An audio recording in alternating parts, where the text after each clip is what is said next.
I got that age 38 and that on my car. Deep in the bushes, see you soaking with that dead bar. I got that on my car. So ayan mga Lodi, nagkaroon tayo ng aberya regarding dito sa ating 68 cylinder block na pitch bike. Ayan, nagtesting tayo, nga lang nagpugak-pugak talaga, umuusok yung tambutso natin. So trinay natin i-check yung engine natin, ayan, yung kalalabasan. Napunit yung piston natin. Ito yung 68 cylinder block na pitch bike. Talagang ayan, wasak, sabog yung piston natin. So hindi inaasahan na mangyari to sa atin.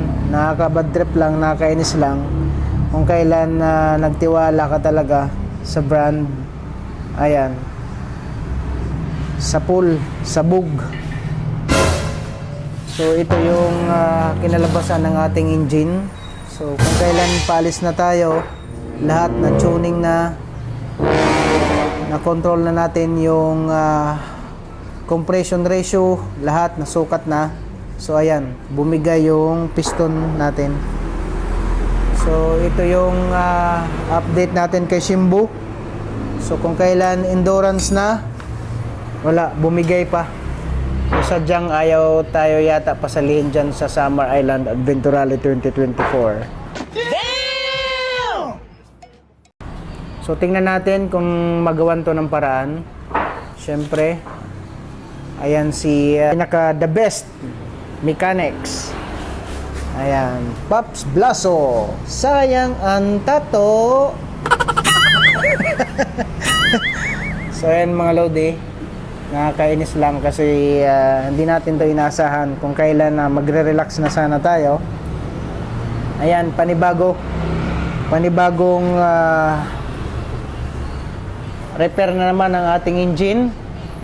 Preparation natin dyan sa ating endurance sa Summer Island Adventure Rally 2024 900 km. Natatakboy natin dyan sa kanila. Alam talagang dinatnan tayo ng masamang pangitain. Yung engine natin, ayan yung nangyari, oh. Ayan, sabog yung piston natin. Buti na lang kamo itong engine natin safe, hindi naapektuhan yung mga piyesa sa loob.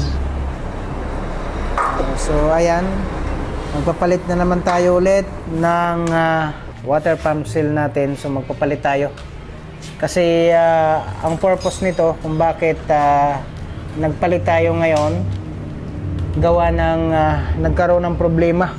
Bukod sa sumabog na yung piston natin, yung coolant mismo at saka yung oil naghalo-halo na. Oh no! Alam mo, gatas na yung oil natin. So napakasakit talaga yung nangyayari sa atin ngayon. Ayan, so tingnan natin dyan kay best mechanics natin dito, si Lodi Alvin Loses. Siyempre kasama niya dito si Geng Joshua. Ayan, o. So hinihintay namin yung best mechanic natin dito, si Alvin Loses. Siyempre siya yung nakaalam dito kay Shimbu. And then siyempre nandito din yung isang mechanics natin, si Pops Blaso. Ayan, hinihintay natin kung anong decision niya dito sa ating engine, kung makakapaglaro ba tayo. Kasamang palad mga Lodi, hindi natin inasahan to na pangyayari ngayon. Alright, napakasakit talaga na pangyayari to. Kung kailan endurance na, ito pa yung nangyari sa ating piston dito. So far okay na sana kasi naretso na to eh.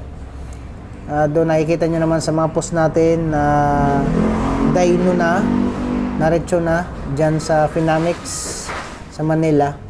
Nga lang nagkaroon ng problema pagdating dito. Nakakainis.